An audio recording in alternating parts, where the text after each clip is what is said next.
Hello students, आज हम लोग क्लास 12 का फर्स्ट चैप्टर सॉलिड स्टेट ठोस अवस्था के बारे में पढ़ने वाले हैं।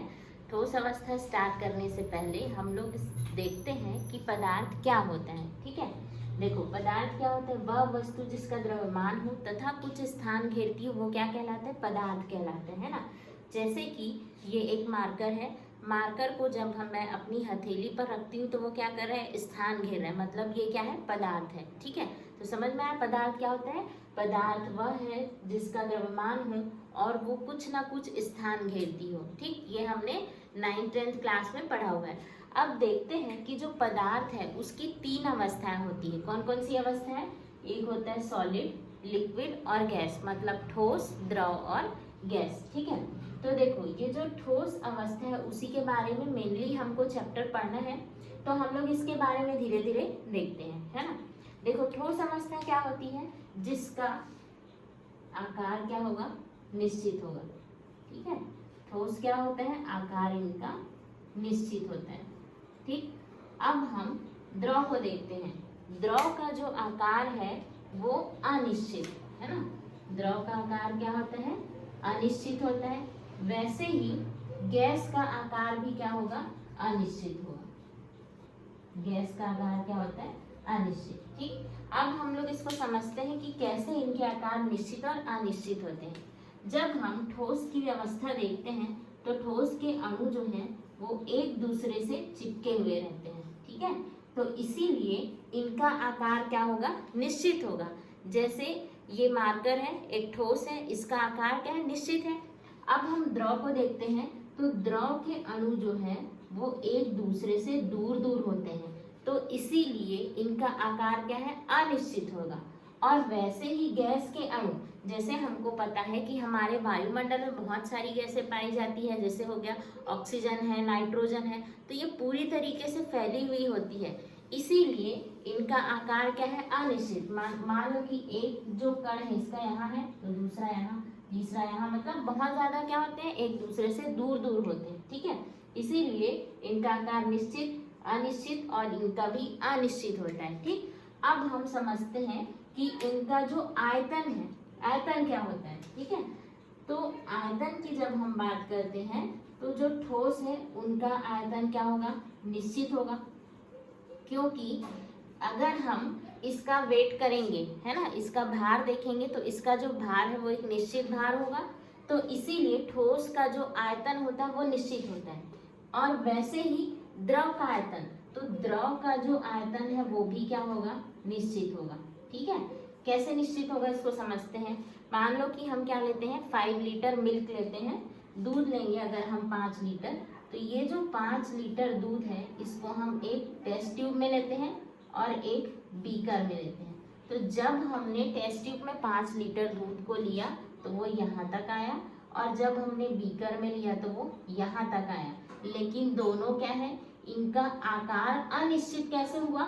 इनका आकार जब हमने टेस्ट ट्यूब में डाला तो ये ऐसा बेलन शेप में आ गया, और जब हमने इसको बीकर में डाला तो बीकर के शेप में आ गया, तो इनका जो आकार है वो क्या हुआ?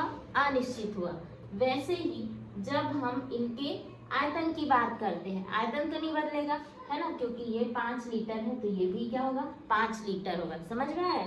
मतलब इसका आकार क्या हुआ?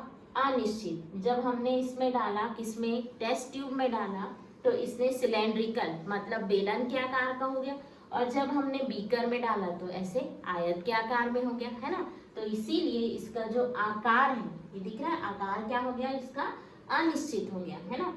और ये जो है आयतन, आयतन निश्चित क्यों है?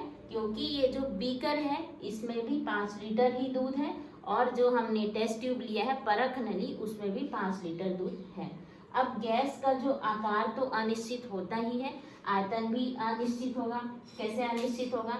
कि अगर मान लो कि हम अगरबत्ती जलाते हैं और उसका धुआं एक डिब्बे में डाल देते हैं तो वो उस डिब्बे में रहा, और जैसे ही हम उसको खोलते हैं तो पूरे के पूरे वातावरण में वो क्या होता है? फैल जाता है, तो वो आयतन इसका क्या हो जाएगा? अनिश्चित होगा। ठीक है, अब तीसरी चीजें देखते हैं कि ये जो इनकी आकृति और आयतन है, किसकी आकृति और आयतन? ये जो ठोस दिखाई दे रहा है इसकी आकृति और आयतन क्या होते हैं? निश्चित होते हैं। क्यों निश्चित होते हैं?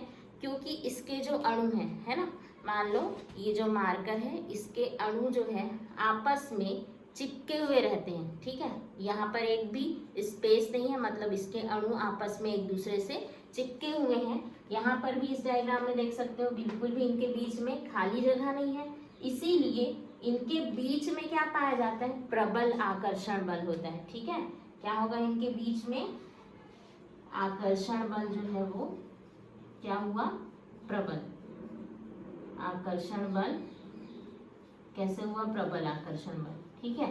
अब इसमें क्या होता है, अणु जो है वो एक दूसरे से दूर दूर है। आप लोग ऐसे समझो कि आपके जो भी दोस्त होते हैं, है ना, उनके बीच में आकर्षण बल ज्यादा, मतलब वो आपको अच्छे लगते हैं, आपकी दोस्ती अच्छी होती है तभी आप लोग साथ में हो, इसीलिए वैसे ही अणु जो है वो पास पास में होते हैं। तो जब अणु पास पास में होंगे मतलब उनके बीच आकर्षण बल है, और इसीलिए इनकी आकृति क्या होती है, निश्चित होती है, ठीक है। तो इनमें आकर्षण बल प्रबल हुआ, लेकिन द्रव के जो अणु है वो एक दूसरे से दूर दूर है।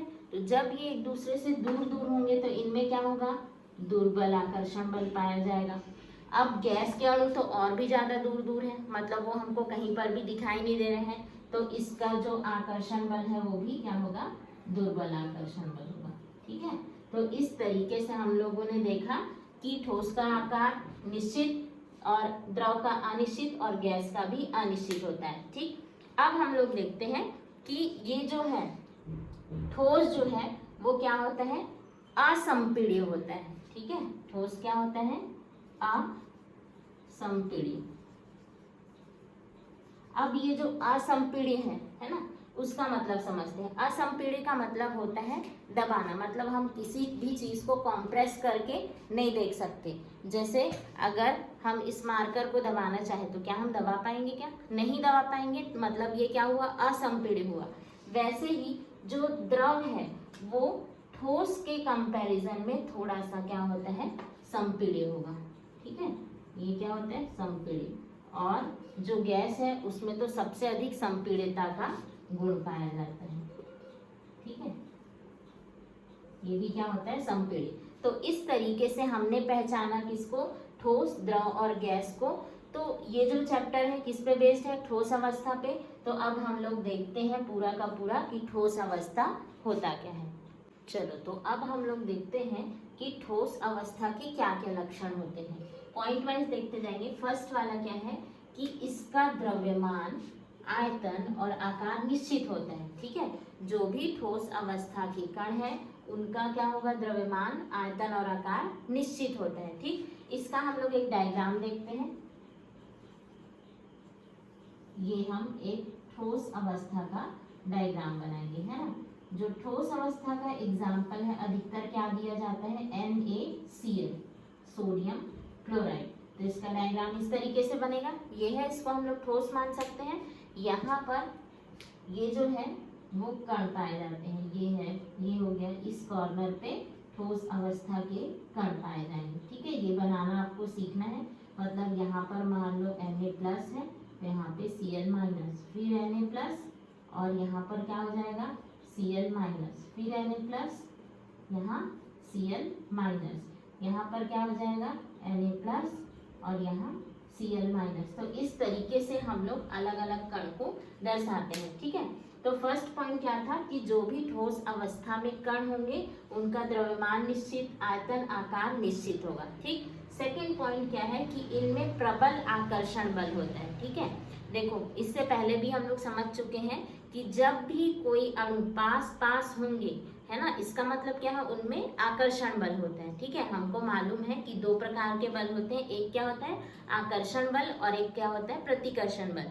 तो हमेशा ध्यान देना, जो दो विपरीत चीजें हैं उनके बीच में क्या होगा, आकर्षण। जैसे धन आवेश और ऋण आवेश, तो धन और ऋण के बीच में क्या होता है, आकर्षण, ठीक है। जैसे हम लोग पढ़ते हैं ना, नाभिक और इलेक्ट्रॉन, तो नाभिक और इलेक्ट्रॉन के बीच में क्या होता है, आकर्षण, और नाभिक के बीच में क्या होगा, प्रतिकर्षण।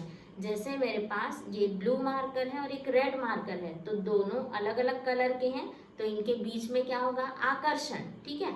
अगर सेम मार्कर ले ले, है ना, दो सेम मार्कर, ये दोनों ब्लू मार्कर है, तो इनके बीच में क्या हो जाएगा, प्रतिकर्षण, ठीक है। तो सेकंड पॉइंट क्या था कि इनमें प्रबल आकर्षण बल होता है। और ये जो आकर्षण बल है इसका नाम क्या है? अंतर अणुक आकर्षण बल। क्या बोलेंगे इसको? अंतर अणुक आकर्षण बल। मतलब इसके अंदर में जो अणुक है ना, जैसे हम लोग इसकी बात करते हैं, सोडियम क्लोराइड में ये जो छोटे छोटे कण दिखाई दे रहे हैं उसी को तो हम क्या बोल रहे हैं? अंतर अणु। मतलब ये जो अणु के अंदर में जो बल है वो क्या है? आकर्षण बल है। ठीक है, आकर्षण बल के कारण ही अणु एक दूसरे से जुड़े हुए रहते हैं, नहीं तो वो क्या हो जाएंगे? बिखर जाएंगे। ठीक है, ये जो है इसमें छोटे छोटे कण आपस में जुड़े हुए किसके द्वारा? आकर्षण बल के द्वारा। तो इसमें कौन सा आकर्षण बल है? अंतर अणुक आकर्षण बल। थर्ड पॉइंट क्या है कि इनके कण घनिष्ठ संकुलित, इसको समझो क्लोजली पैक्ड, है ना, ये है कि नहीं क्लोजली पैक्ड, तो इसी को हिंदी में क्या बोलते हैं? घनिष्ठ संकुलित। मतलब एक इमेजिन करना, सोचना कि एक बॉक्स है और उसमें बहुत सारे जो बॉल है वो पूरी तरीके से भरे हुए, तो हम लोग उसको क्या बोलेंगे कि ये जो बॉक्स है वो पूरी तरीके से क्या है? पैक है। तो इसलिए हम इसको क्या बोलते हैं? घनिष्ठ संकुलित। और इसको इंग्लिश में क्या कह रहे हैं हम लोग? क्लोजली पैक्ड अवस्था में है ना। समझ रहे हो ना, जैसे कि कोई बैग भर जाता है तो हम लोग क्या बोलते हैं कि ये पूरी तरीके से पैक हो गया है। तो ठोस अवस्था के भी जो कण हैं वो क्या होते हैं? क्लोजली पैक्ड होते हैं। ठीक, फोर्थ वाला है कि ये दृढ़ एवं असंपीड्य होते हैं। ठीक है, दृढ़ एवं असंपीड्य मतलब जो भी ठोस होगा वो क्या होता है? कठोर होता है। जैसे टेबल हो गया या चेयर है, कुर्सी है ना, ये सब क्या होंगे? दृढ़ मतलब कठोर, या लोहे लोहे हो गए, ये सब क्या है? दृढ़ होते हैं। और असंपीड्य का मतलब क्या है? जिसको हम दबा नहीं सकते। टेबल को क्या हम दबा सकते हैं? क्या नहीं दबा सकते, तो वो क्या होगा? हमारा असंपीड्य होगा। उसके बाद है ठोस का घनत्व उच्च होता है। घनत्व तो जानते होंगे, जितना उसका वेट है, द्रव्यमान है ना, वो जितनी अच्छी तरीके से भरा हुआ है, पैक है, उतना ही उसका घनत्व क्या होगा? ज्यादा होगा। तो इसका घनत्व क्या होता है? उच्च होता है। और विसरण दर निम्न होता है। विसरण दर का मतलब होता है किसी भी अणु का इधर उधर घूमना, है ना। जैसे कि अगर हम तीन जो अवस्थाएं हैं, ठोस, द्रव और गैस की बात करें, तो गैस में क्या होता है? अणु एक दूसरे से क्या होते हैं? बहुत ज्यादा दूर दूर है। मतलब ये एक दूसरे से दूर है और हम गैस को खुले एरिया में छोड़ दे तो ये पूरी तरह से घूम जाएगा, है ना, हर जगह में रहेगा। तो इसकी जो विसरण दर है वो क्या होगी? उच्च होगी, क्योंकि इसके अणु बहुत ज्यादा दूर दूर हैं। लेकिन ठोस के अणु क्लोजली पैक्ड होते हैं, पूरी तरीके से भरे हुए होते हैं, तो इसका विसरण दर क्या होता है? निम्न। मतलब इसके अणु एक जगह से दूसरी जगह पे नहीं घूम पाते। और इसके कंपैरिजन में द्रव के जो अणु हैं इनका भी विसरण दर क्या होगा? उच्च होगा, है ना। कंपेयर कर रहे हैं हम लोग, मतलब देख रहे हैं कि ठोस की अवस्था में द्रव का उच्च है, लेकिन गैस के कंपैरिजन में क्या हो जाएगा? कम हो जाएगा। अधिकतर ये ठोस और गैस का देखा जाता है कि ठोस की अवस्था में विसरण दर जो है वो क्या होता है? निम्न होता है ना। समझ में आया? विसरण दर का मतलब कि अणुओं का एक जगह से दूसरी जगह जाना, है ना, घूमना। ठीक है, तो ये तो हो ही नहीं सकता क्योंकि ये अपनी जगह पे क्या है? फिक्स है, इसका फिक्स एरिया है। क्या ये मारकर कहीं घूम पाएगा? क्या नहीं घूम पाएगा। तो इसीलिए इसका जो विसरण दर है वो क्या हो गया? निम्न हो गया। और गैस का उच्च होता है क्योंकि गैस तो पूरी तरीके से फैली हुई है। ठीक है, अब लास्ट वाला जो पॉइंट है, इनके कणों में स्थानांतरीय गति नहीं होती। स्थानांतरीय गति मतलब ये जो सोडियम है ना वो घूम करके क्लोरीन की जगह में नहीं आ सकता, ये फिक्स रहता है। तो इसी को क्या कह रहे हैं? इनकी जो स्थानांतरीय गति नहीं होती, है ना। मतलब ये अपनी जगह में पूरी तरीके से फिक्स होते हैं। हाँ, पिघलाने के बाद तो वो जरूर चेंज होगा, लेकिन इनकी गति जो है वो नहीं होती। जिस तरीके से गैस में होता है ना उस तरीके से नहीं होता है। ठीक है, अब देखते हैं ठोसों का वर्गीकरण। तो जो ठोस होते हैं उनको दो भागों में बांटा गया है, एक होता है क्रिस्टली और एक होता है अक्रिस्टली, है ना। जो क्रिस्टली होते हैं उनका जो ज्यामिति है, आकार, हम लोग इतने टाइम से पढ़ते आ रहे हैं कि जो भी ठोस होंगे उनकी आकृति कैसी होगी? निश्चित होगी। वहीं पर हम अक्रिस्टली ठोस की बात करते हैं। अक्रिस्टली ठोस मतलब क्या होगा? जिनकी आकृति निश्चित नहीं होती। ठीक है, देखो एक और चीज याद रखना, आपकी बुक में दिया होगा एमॉर्फस शब्द, ये इंग्लिश में ही दिया हुआ है, तो ध्यान देना कि जो अक्रिस्टली है उसको हम लोग क्या बोलते हैं? एमॉर्फस भी कहते हैं, है ना। जो एमॉर्फस है वो एक ग्रीक शब्द है और इस एमॉर्फस का मतलब क्या होता है? आकार विहीन, मतलब जिसका आकार नहीं होता, है ना। इस एमॉर्फस का मीनिंग क्या होगा? आकार विहीन मतलब इसका कोई शेप नहीं है। जैसे आप लोग स्पंज देखे हो, है ना, स्पंज का कोई शेप होता है क्या? उसको दबाएंगे तो उसका जो शेप है वो चेंज हो जाता है। वैसे ही रबर है, अगर रबर को हम स्ट्रेच करते हैं, खींचते हैं तो वो लंबा हो जाएगा, वापस से छोड़ेंगे तो वो अपनी जगह में चला जाएगा। ठीक है, तो ठोस को दो भागों में बांटा गया, एक क्या है, क्रिस्टली है, और एक क्या होता है, अक्रिस्टली। तो याद रखोगे अक्रिस्टली को ही एमॉर्फस कहते हैं, और एमॉर्फस का मतलब क्या होता है, आकार विहीन, मीन्स जिसका कोई शेप नहीं होता। कैसे याद रखोगे? ठोस तो आपको याद रहेगा ही, क्रिस्टली मतलब जितनी भी ठोस वस्तुएं हैं वो क्रिस्टली के अंतर्गत आएगा। और अक्रिस्टली जब भी सोचना हो तो किसके बारे में सोच लो, रबर के बारे में। रबर आसानी से इसको हम खींचते हैं तो वो उसका साइज बड़ा हो जाएगा, वापस छोड़ेंगे तो अपनी जगह में आ जाएगा। और वैसे ही अब हम लोग इसको पॉइंट वाइज देखते हैं ना। फर्स्ट जो पॉइंट है वो किसको दर्शा रहा है, ज्यामिति। ठीक है, तो इसकी जो ज्यामिति है वो क्या होती है, क्रिस्टल की निश्चित होती है, और अक्रिस्टली की ज्यामिति क्या होगी, अनिश्चित। क्यों अनिश्चित है? क्योंकि इसका जो है वो कोई आकार नहीं होता है, इसलिए इसकी आकृति क्या होती है, अनिश्चित। सेकंड है गलनांक, है ना। गलनांक से समझो, जब भी कोई ठोस, ये ठोस है, इसको हम लोग गलाएंगे तो इसकी जो गलनांक है वो क्या होगा, निश्चित होगा। ठीक, जैसे कि हम लोग NaCl है, NaCl को गलाते हैं तो इसका एक निश्चित गलनांक होगा कि ये 50 डिग्री सेंटीग्रेड पर पिघल जाएगा, है ना। तो इसको हम लोग क्या बोलते हैं, इसका एक निश्चित गलनांक है। लेकिन जो अक्रिस्टली होता है उसका गलनांक निश्चित नहीं होगा, उसका एक रेंज रहता है। रेंज कैसे, इसका रेंज ऐसे होगा कि ये 50 से लेके 60 डिग्री सेंटीग्रेड तक पिघल सकता है। मतलब हमको फिक्स नहीं पता कि ये 50 डिग्री पे ही पिघलेगा, लेकिन ये 50 से 60 के बीच में पिघलेगा। इसलिए जो अक्रिस्टली होते हैं इनका गलनांक क्या होता है, अनिश्चित होता है। ठीक है, समझ आ रहा है? इनका गलनांक निश्चित क्यों है, क्योंकि इनकी आकृति निश्चित है। जैसे सोडियम क्लोराइड ठोस होता है, उसका हमको प्रॉपर पता है कि हाँ ये इतने डिग्री सेंटीग्रेड में पिघल जाएगा। लेकिन अक्रिस्टली मतलब जो एमॉर्फस है, मैं बार बार रिपीट कर रही हूँ, आपको भी ध्यान रखना है कि अक्रिस्टली मतलब क्या होता है, एमॉर्फस, जिसको हम लोग क्या कहते हैं, आकार विहीन, जिसका एक निश्चित आकार नहीं होता। ठीक, तो ये जो है अनिश्चित होता है। जैसे कि कांच है, ठीक है, कांच जो है वो क्या होता है, द्रव अवस्था में, पिघली हुई अवस्था में होता है, लेकिन वो एक समय पे आके क्या हो जाता है, ठोस हो जाता है। इसलिए इनकी जो आकृति है वो गलनांक है वो क्या होता है, अनिश्चित। मतलब ये गलेगा किसमें, 50 से 60 डिग्री सेंटीग्रेड के बीच में। ठीक है, इनके बीच में लाई करेगा। इसके बाद नेक्स्ट वाला देखते हैं, कणों की व्यवस्था। इनके जो कणों की व्यवस्था है वो क्या होती है, दीर्घपरासी व्यवस्था। दीर्घपरासी व्यवस्था मतलब इसके जो कण हैं वो क्या होंगे, एक लंबी व्यवस्था होती है। ठीक है, कैसे लंबी व्यवस्था होगी देखना, यहाँ पर देख सकते हैं कि ये जो है, यहाँ पे क्या होगा, Na है, फिर Cl, फिर Na है, फिर Cl है, फिर NaCl, NaCl, ऐसे कंटिन्यू इनकी व्यवस्था होगी। इसीलिए इनको क्या बोला गया है, दीर्घपरासी व्यवस्था। यहाँ पर भी धीरे धीरे NaCl, NaCl, NaCl, मतलब दीर्घपरासी व्यवस्था मतलब इनकी एक लंबी व्यवस्था होती है। आगे हम डायग्राम्स में देखेंगे।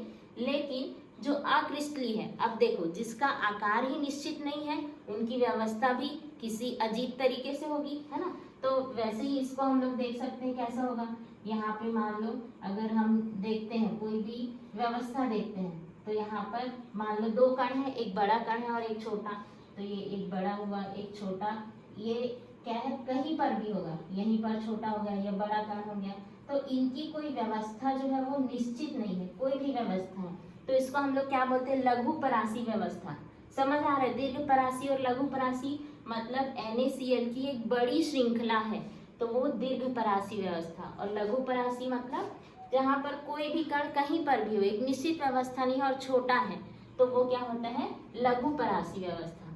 अगला है विदलन। विदलन का मतलब होता है चाकू से कट करना, है ना। अगर हम चाकू से किसी भी ठोस को कट करेंगे तो क्या होगा, एक चिकनी सतह मिलेगी। ठीक है, लेकिन वहीं पर आप लोग सोचो, स्पंज है या फिर रबर है, जब हम उसको काटते हैं तो हमको कैसी सतह मिलती है, खुरदुरी सतह मिलती है। सब चीज़ एक ही बात पे डिपेंड कर रहा है कि अगर ठोस जो है जिसका निश्चित आकार है तो उसका गलनांक भी निश्चित, आकार भी निश्चित, और उसका विदलन मतलब क्या होता है, अगर हम उसको चाकू से कट करते हैं तो एक चिकनी सतह मिलेगा। जैसे पनीर मालूम है, पनीर को अगर हम कट करते हैं तो एक चिकनी सतह मिलती है, वैसे ही हमको ठोस में एक चिकनी सतह मिलेगी। ठीक है, और अगर हम अक्रिस्टली को कट करते हैं तो कैसी सतह मिलेगी, खुरदुरी सतह। ठीक है, अब देखते हैं प्रकृति। प्रकृति में क्रिस्टली ठोस को क्या कहा जाता है, वास्तविक ठोस, मतलब ये सच में ठोस होते हैं। ठीक है, और जो अक्रिस्टली है उसको आभासी या छद्म ठोस कहते हैं। ठीक है, आभासी से समझ जाओ कि हमको आभास हो रहा है। हमने लिखा है कि ठोस दो प्रकार के होते हैं, क्रिस्टली और अक्रिस्टली, और हमने बताया भी है कि ठोस का आकार निश्चित होता है, लेकिन ये ठोस के अंतर्गत आते हुए भी इसका आकार अनिश्चित है ना।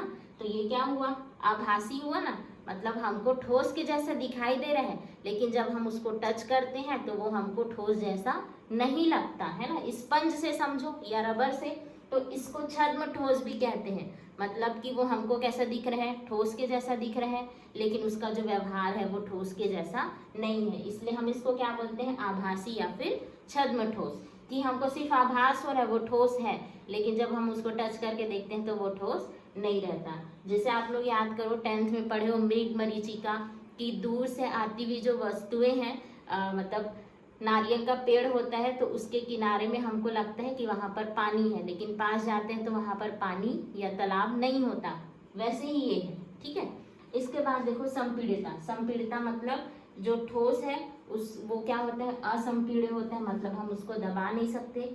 और जो अक्रिस्टली है, स्पंज, उसको दबाया जा सकता है ना, या रबर है उसको भी दबाया जा सकता है। तो कुछ हद तक ये क्या होते हैं, संपीड्य होते हैं। ठीक है, इसका एग्जाम्पल देख लो, जो क्रिस्टली है उसका एग्जाम्पल क्या होता है, हीरा हो गया, सोडियम क्लोराइड हो गया, या और क्या है, क्वार्ट्ज है।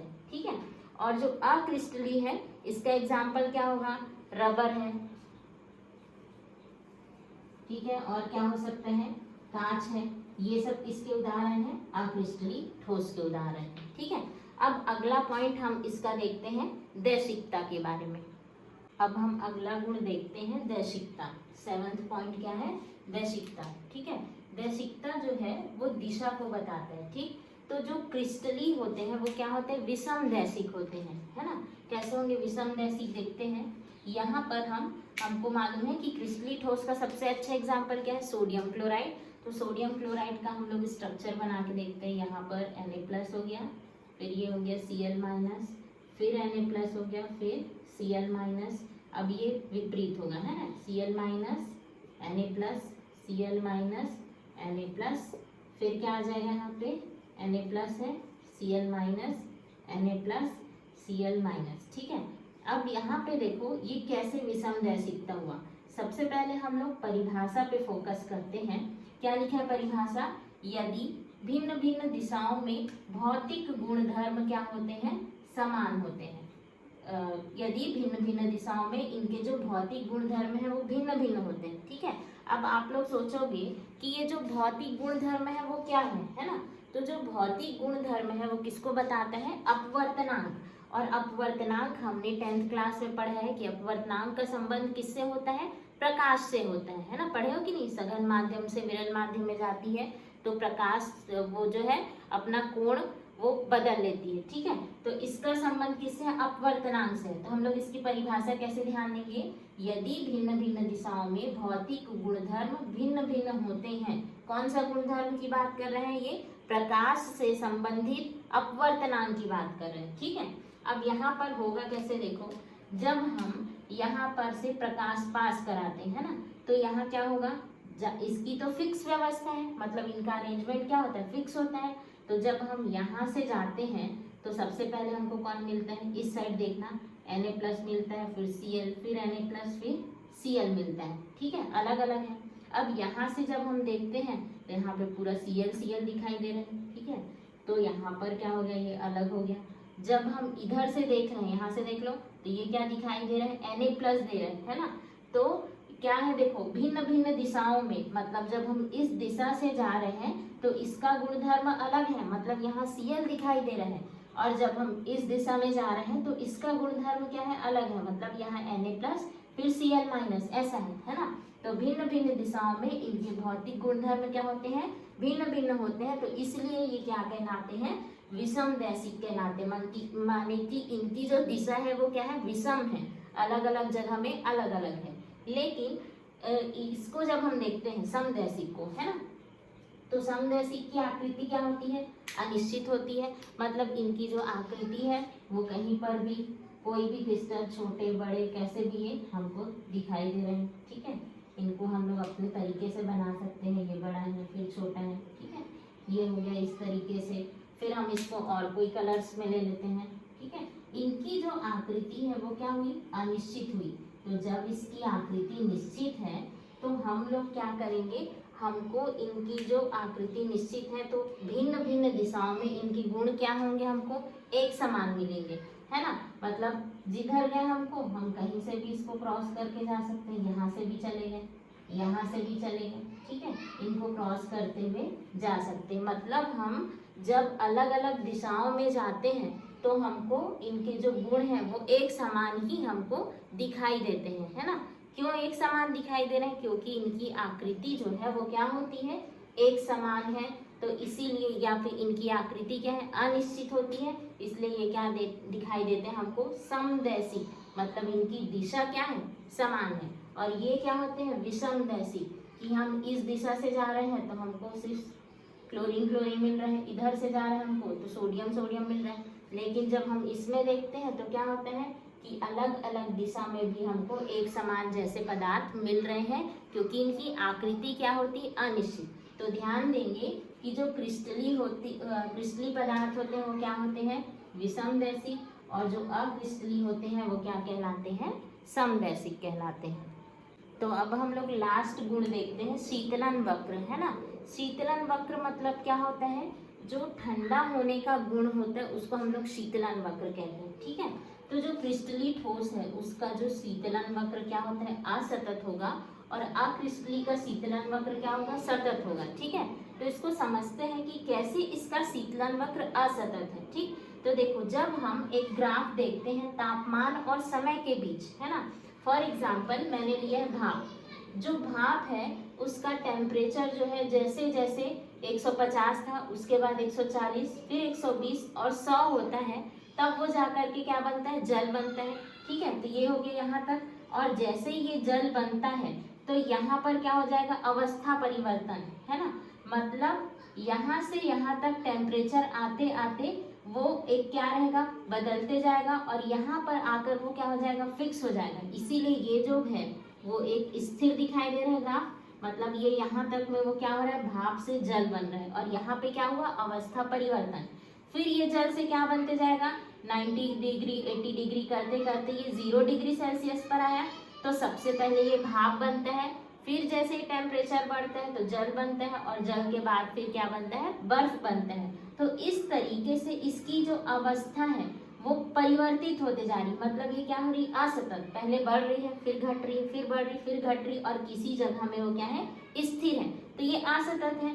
लेकिन जो अक्रिस्टलीय होता है ना, अक्रिस्टलीय का तो आकार ही निश्चित नहीं है। तो जब उसका आकार निश्चित नहीं है तो इसका ग्राफ कैसे बनेगा, सिंपल सा ग्राफ बनेगा। वैसे ही होगा इसका भी ग्राफ, तापमान और इसके बीच बनेगा, समय के बीच बनेगा, है ना। तो इनका जो ग्राफ है वो सतत, मतलब एक निश्चित होता है, ठीक है। समय के साथ धीरे धीरे ये कम होते जाता है। तो इनका जो ग्राफ है वो क्या हो गया, सतत, और इसका जो ग्राफ है वो क्या होता है, असतत, ठीक है।